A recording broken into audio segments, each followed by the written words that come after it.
안녕하십니까. 2020년 3월 31일 최병묵의 팩트 시작하겠습니다. 오늘로서 4월 15일 총선거가 딱 15일 남았습니다. 이제 15일간의 결전. 내일 모레부터 본격적인 선거운동이 시작되고요. 그건 공식적인 선거운동이고 사실상 이제 지난 주말부터 선거운동은 시작이 됐습니다. 그런데 이제 후보 등록을 기탁금 1,500만 원씩 내고 다 마쳤는데도 아직도 미래통합당의 후보 단일화 이런 움직임이 끊이지 않고 있습니다.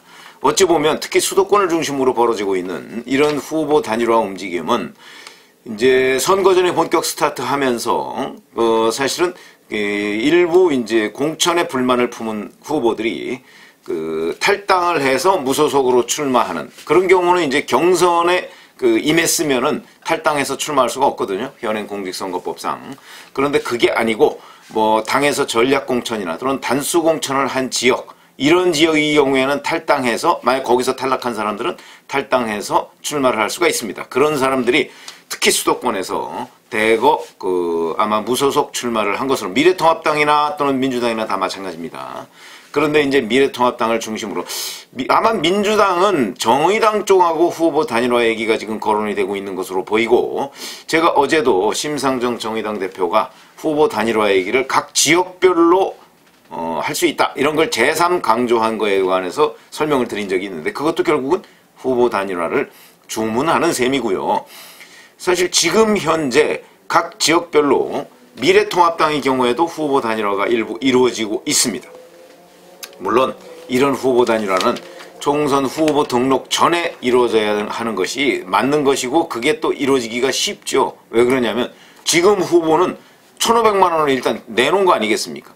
그러니까 이 1,500만 원이 나중에 문제가 될 수 있습니다. 그건 뭐 추후에 제가 말씀을 드리고. 그래서 이제 이런 경우입니다. 구로을 같은 경우, 서울 구로을. 통합당에서 김용태 의원이 사실은 다른 지역에서 이쪽으로 원래 불출마 선언했다가 이쪽으로 옮겨서 전략공천이 됐죠. 그런데 여기에서 원래 준비하던 후보가 강효식 후보가 있었습니다. 그런데 강효식 후보가 탈당을 해서 무소속으로 나왔는데 이 김용태 의원과 강효식 후보가 결국은 여론조사 경선을 통해서 후보 단일화를 하기로 약속을 했고 오늘이 31일이면 일주일 뒤에 4월 6일과 7일 여론조사 단일화를 하기로 했다고 합니다. 여기만 그런 게 아니고 인천 서구을에 미래통합당 후보인 박종진 전 앵커 있죠. 이 사람하고 무소속의 이행숙 후보 여기도 뭐 경우는 같은 겁니다. 박종진 전 앵커가 원래 송파에 사실 뜻을 두고 있다가 송파에서 인천 쪽으로 인천 서구로 옮기니까 거기 원래 이제 출마를 준비하던 이행숙 후보가 아마 탈당해서 무소속으로 출마한 모양인데 이 두 후보 간에도 4월 6일과 7일 이틀간 여론조사 경선을 한다. 이렇게 지금 돼 있습니다. 그러니까 4월 7일 저녁쯤 되면 이 두 후보 간에 이제 이 두 군데에서 두 후보 간에 이제 어느 후보로 단일화할 것인가 그리고 다른 후보는 이제 약속을 했으니까 후보직을 사퇴하는 것으로 이렇게 돼 있습니다. 이게 만약에 투표용지가 인쇄되기 전에 사퇴를 하면 투표용지에서 아예 사라지고요. 만약에 인쇄된 후에 사퇴를 하게 되면 투표구 앞에 누구누구는 사퇴했다 이런 게 고지가 되니까 아마 누수 현상은 별로 없을 것으로 보입니다. 그런데 이런 배경에 이 두 사람이 뭐 직접적으로 협상을 했다기보다는 서경석 목사가 역할을 한 것으로 지금 언론 보도에 그렇게 나오고 있습니다. 새로운 한국을 위한 국민행동 거기 집행위원장 역할로 서경석 목사가 하고 있는데 서경석 목사가 중간에서 중재 역할을 하고 있다 이런 말씀을 드립니다. 자 그러면 지금 수도권 선거구가 총 121개입니다. 121개. 이 121개 중에서 민주당은 90개 이상을 자기들이 가져가겠다. 그러니까 뭐 한 30개 정도 빼고 31개 빼고서는 자기들이 다 가져가겠다. 지금 이런 식으로 주장을 하고 있고요. 그게 뭐 성공할지 여부는 뭐 불투명하죠. 그러나 뭐 저는 성공할 거라고 보지 않습니다. 만약에 수도권에서 90개 이상을 가져간다면 호남 싹쓸이하고 호남 뭐 몇 개 정도 빼고 싹쓸이 할 텐데 그거 싹쓸이하고 수도권에서 90개 가져가고 그러면 과반 넘습니다. 더불어시민당까지 합치면 더군다나 거기다 열린민주당까지 합친다? 그럼 160석 넘습니다. 그 정도가 된다면 그럴 리가 없겠죠.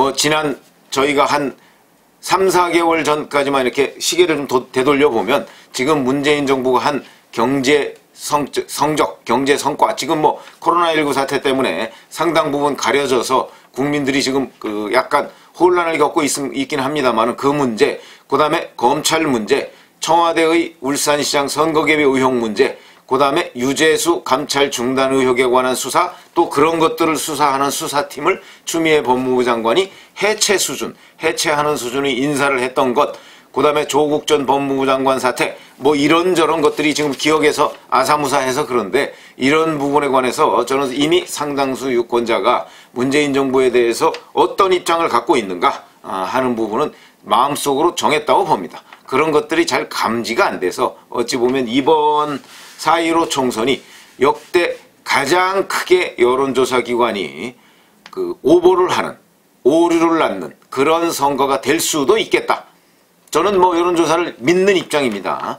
그리고 여론조사를 믿지 않는 쪽은 대개 선거에서 지더라 하는 걸 제가 경험적으로 말씀드린다는 걸 여러 번 제가 반복을 했지만 어찌됐든 간에 그럼에도 불구하고 제가 주변에서 점검하고 있는 내용과 너무나 다르기 때문에 그런 점에 관해서는 그 한 가닥 이런 가능성을 점쳐보기는 합니다. 그러니까 과거 어느 때보다 사실은 여론조사 기관이 큰 선거에서 제 대선 같은 경우는 맞춘 적이 많은데 이거는 왜냐면 전국적인 추세가 대략 비슷하거든요.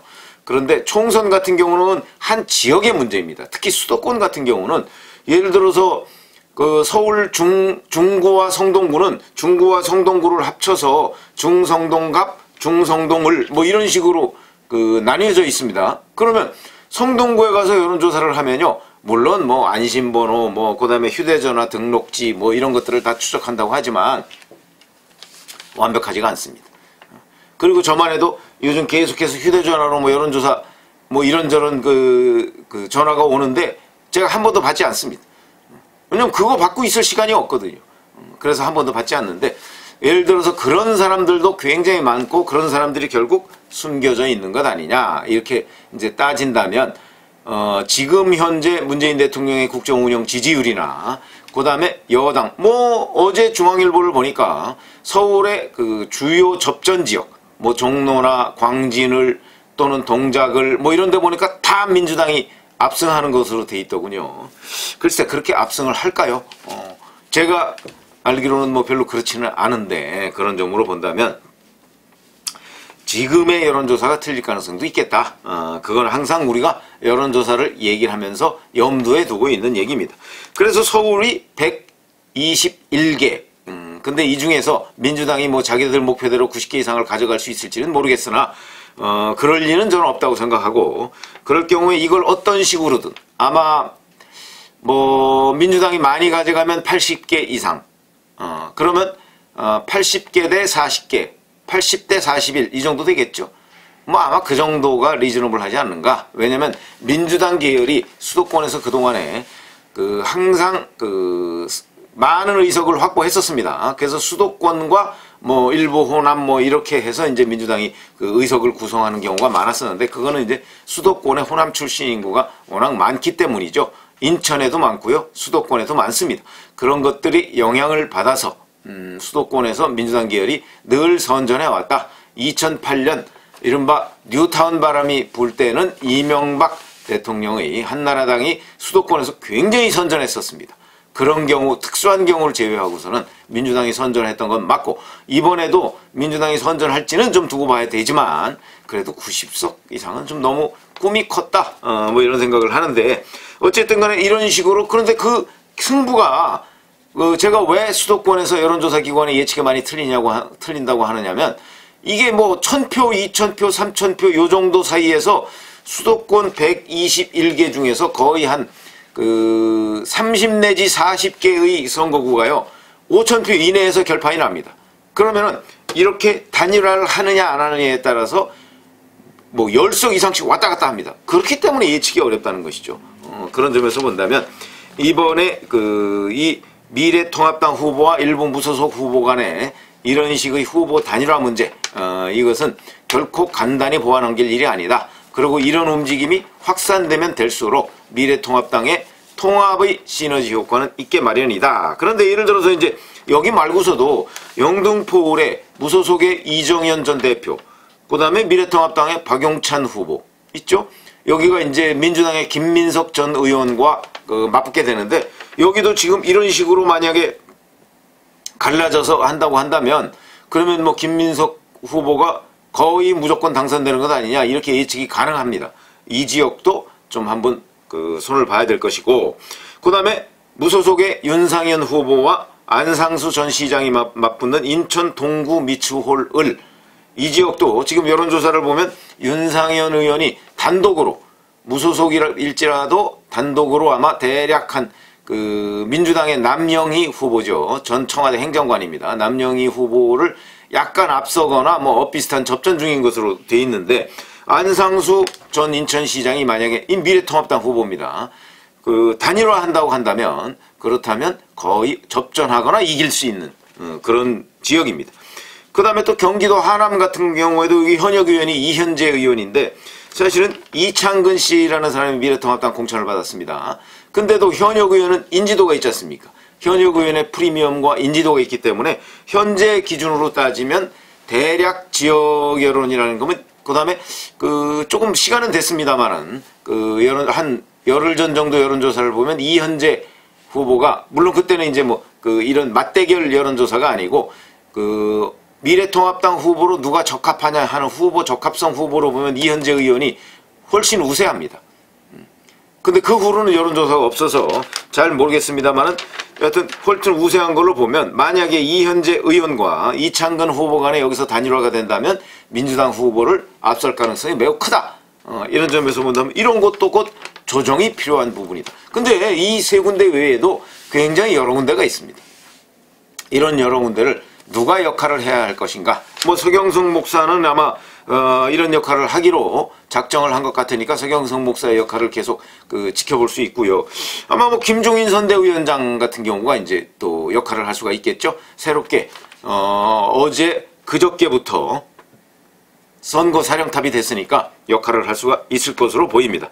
근데 이제 여기에 또 제약이 있습니다. 물론 선관위에 의탁해서 지금까지 경선을 선관위에 의탁해서 SK나 뭐 이런 곳에 이제 안심번호를 추출해서 그걸 가지고 무선 전화를 돌려서 여론조사를 해왔는데, 그게 이제 시간적인 제약으로 불가능해졌으니까, 예를 들어서 여의도 연구원에 있는 자체조사, 뭐 거기에 뭐 참관인 같은 거 한 사람 두면 되니까 그렇게 해서 이제 여론조사를 돌리는 방법도 있고요. 그런데 대개 여론이라는 것이 뭐 우리 잘 아시지만, 자기는 내가 된다 이렇게 생각하지만 거리에 나가서 정말 이렇게 샘플링을 꼭 과학적으로 안 하더라도 그렇게만 해보면 대략은 짐작할 수가 있습니다. 그래서 여러 가지 방법이야 뭐 의지가 문제지 방법이 없어서 못하는 건 아니니까 그런 식으로 할 수 있을 것으로 보이고요. 또 하나의 제약이라고 한다면 이제 황교안 대표가 이렇게 얘기를 해왔습니다. 만약에 무소속으로 출마하는 사람들은 결국 문재인 정부를 돕는 것이다. 뭐 미래통합당 기준으로 얘기하면 그 말이 맞는 것이죠. 왜냐면 무소속으로 나오면 자기가 되든가 아니면 미래통합당 후보를 떨어뜨리든가 뭐 이런 거 아니겠습니까? 그러면 뭐 결국 돌려서 얘기하다 보면 문재인 정부를 돕는 셈이다 이렇게 주장을 할 수가 있을 것인데, 그러면서 이제 영구히 복당을 불허하겠다. 뭐 민주당도 그랬지 않습니까? 뭐 그러나 이런 소리는 뭐 선거 후가 되면 다 없었던 얘기가 되는 것이니까 이게 하나의 제약 조건이 되긴 합니다만은, 그거야 뭐 황교안 대표가 이 다음부터 또 침묵하면 되는 거니까, 그런 점에서 본다면 이런 두 가지의 제약이 있고, 역시 또 하나의 제약이라고 하는, 이게 어찌 보면 가장 큰 제약이라고 할 수 있습니다. 기탁금 1,500만 원을 어떻게 할 것이냐 하는 부분인데, 이거 보존해주면 선거법 위반됩니다. 선거법 위반되기 때문에 특히 이 부분을 노골적으로 또 두 사람 중에 한 사람은 그만둬라 뭐 어쩌고 하는 것을 무슨 대가관계, 나중에 사후에 무슨 약속을 한다든가 이런 식으로 해서 만약에 이 후보 단일화를 추진한다면 이것도 선거법 위반입니다. 그러니까 선거법 위반 부분, 특히 1,500만 원 기탁금 부분, 뭐 이런 부분을 조건을 걸지 않고 그야말로 어떤 반문연대라는 어떤 대의를 위해서 만약에 결정을 내린다면 그거는 뭐 선거법 위반이라고 얘기할 수가 없는데, 그렇지 않은 경우에는 굉장히 신경을 써서 단일화를 추진해야 된다. 그런 말씀도 아울러 드립니다. 여하튼 현재 수도권에 우리가 미래통합당이라고 하는 정당을 기준으로 따진다면 뭐 미래가 있는지 없는지야 뭐 그건 나중에 두고 봐야 할 것이고 통합의 분위기 이런 것들은 아직도 현재 진행형이다 이런 말씀을 드립니다. 감사합니다.